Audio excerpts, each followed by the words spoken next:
Меня зовут Гульзат Мамытбек. Я хочу о себе рассказать сама. Я родилась в 1982 году, 12 марта, в селе Первый Май, это районный центр Алабука, Джалалабадская область. Я училась в лучшей школе мира под именем Балтагурова. Я была президентом этой школы. Я подняла нашу школу на следующий новый уровень и осталась в истории как легенда школы. Я хочу остаться легендой всей планеты.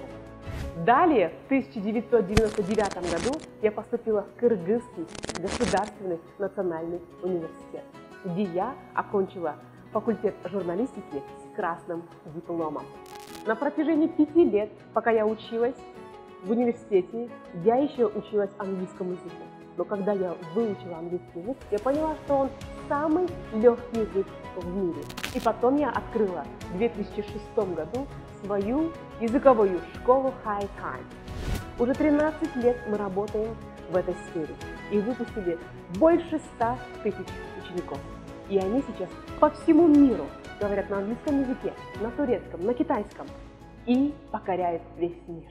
Также мы открыли языковые школы High Time в Астане, Караганде, в Атырау, в Алмате, в Шымкенте, в Санкт-Петербурге и в Стамбуле. Цель нашей школы High Time – это Кыргызстан в 2020 году англоговорящая страна. Это краткосрочная цель, а долгосрочная цель – это чтобы весь мир, все люди мира общались между собой без границ.